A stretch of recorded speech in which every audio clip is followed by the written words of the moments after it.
and welcome back to another video for Caregivers community. That one started off pretty slow. Okay, let's talk about what I do for a little while, and then we'll get into the topic that we're going to talk about for today.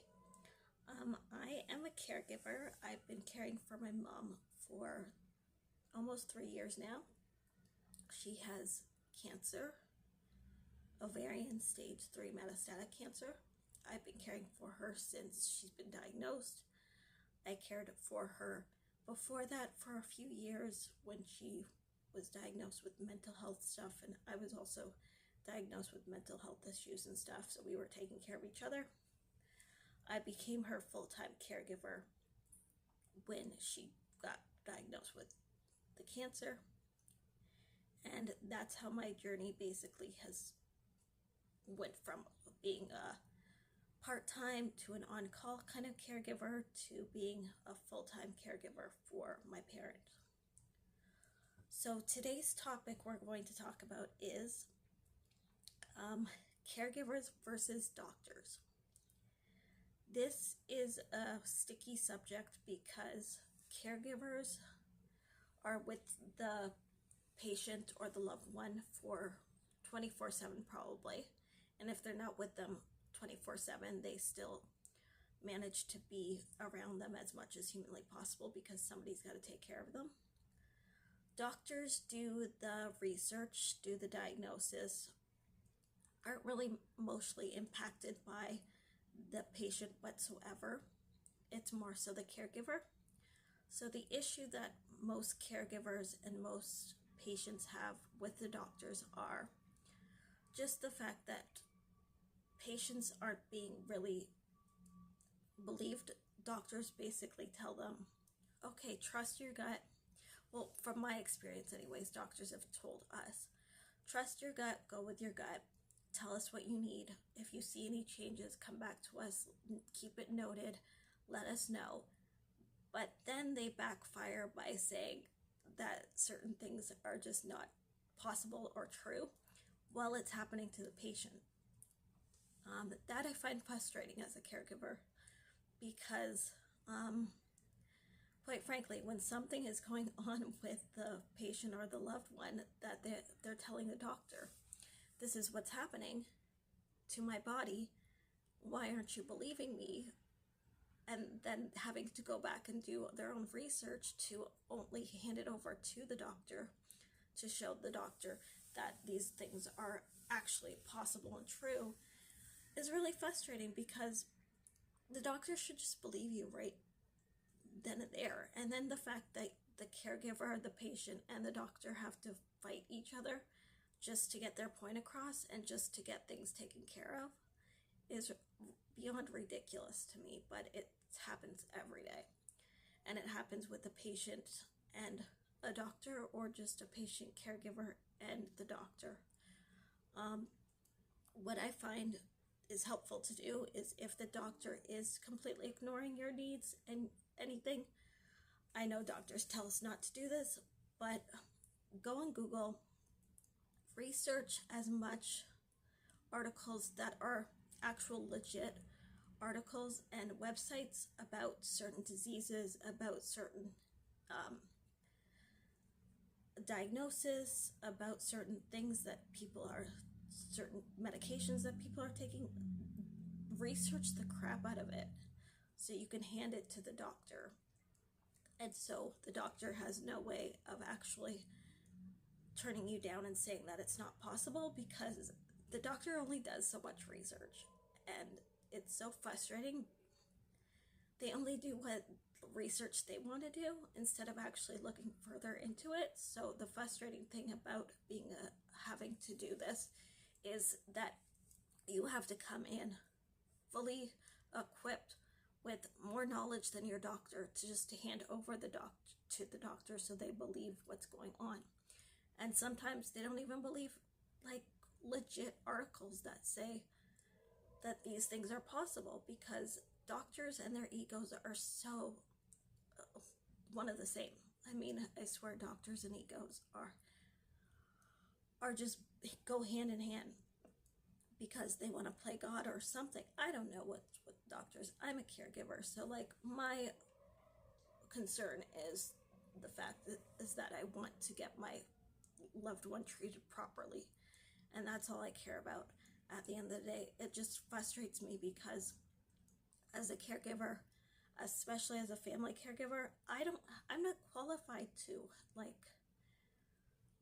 give out medication, to sign off on things, and I don't hold the power. The doctor does. The doctor holds all the power in the situation, and it's frustrating because the caregiver knows more, and so does the patient. They know best, but the fact is that the doctors hold all the power, and you have to fight them sometimes to get what you actually need. And this is frustrating to the patient, who ends up coming back home from doctor's appointments and crying sometimes because they don't feel like their voices are heard. They feel invisible. The caregiver feels hopeless because we can't do anything to protect them. We can't do anything to save them. We can't do anything to fix the problem. And the doctors go home and they don't care about us. They don't care about the patient. They're not thinking about the patient. They're not thinking about the caregiver. At the end of the day, they go home to their own families and worry about that stuff. Meanwhile, we're the ones that are suffering, the caregivers, and especially beyond the caregivers, the patient suffers the most, especially when the doctor doesn't listen. And to advocate for your own family member or your own friend or loved one in this way is extremely frustrating, that you have to do Google searches and find legit doctored websites just to get your point across. It's just ridiculous how doctors don't hear us. Doctors don't see us as legit. It sucks that the patient or the loved one that you're caring for is the one that really suffers the most because their needs aren't getting met like they're supposed to. I just find that if doctors just listened a little bit more to the actual patient and the caregiver that was caring for the person, maybe the person would be treated better. Maybe there wouldn't be this prolonged, ridiculous, like months or years of not listening and not taking them seriously and not getting the actual work done. When it's so simple, just listen, take in what they're saying. It's not a dig against doctors or anything, that this is happening to the patient. It has nothing to do with their ego. It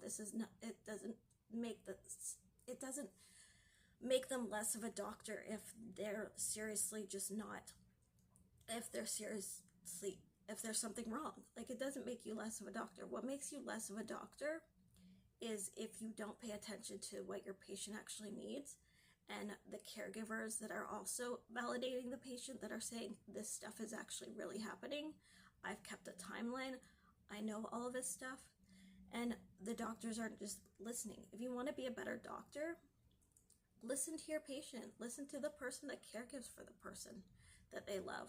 Listen to the actual situation. It's not a dig against you as a doctor.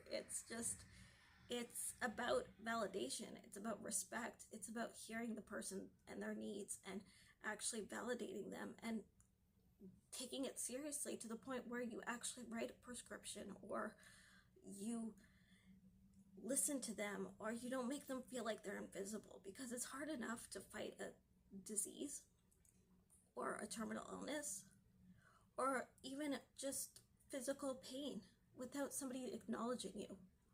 So as caregivers, we try our best. I know that we do every single day.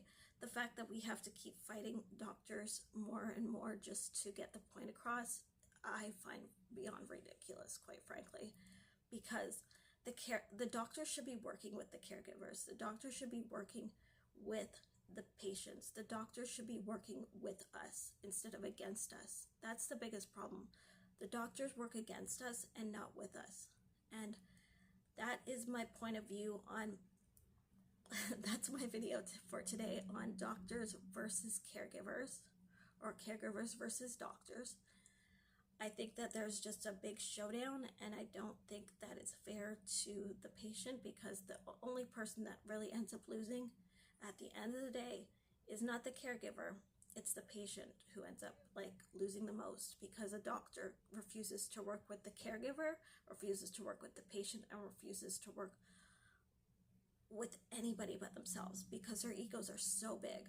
If you want to save people, like, let's do better, doctors. Let's do better with working with the caregiver community. Let's do better with working with the actual patients, because the patients matter. It's not about your ego. It's not about the caregiver needing to be a superstar, needing to have that validation. It's about protecting the person that we came in to protect, and that is the patient. So anyways, that was my video on caregiving, caregivers versus doctors. I appreciate everybody who took the time to watch my video, and I just really appreciate the love and the support.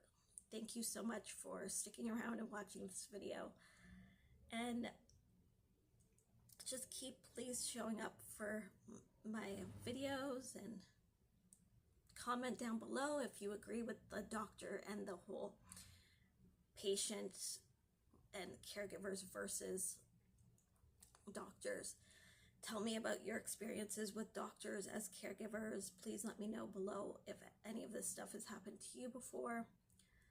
I know that it's frustrating as a caregiver to constantly feel like you're in a battle with the doctors. So please, if you have ever experienced something like this, in the comments below, let's talk about it. Let's chat in the comments, and please like this video, and I'll see you in the next one.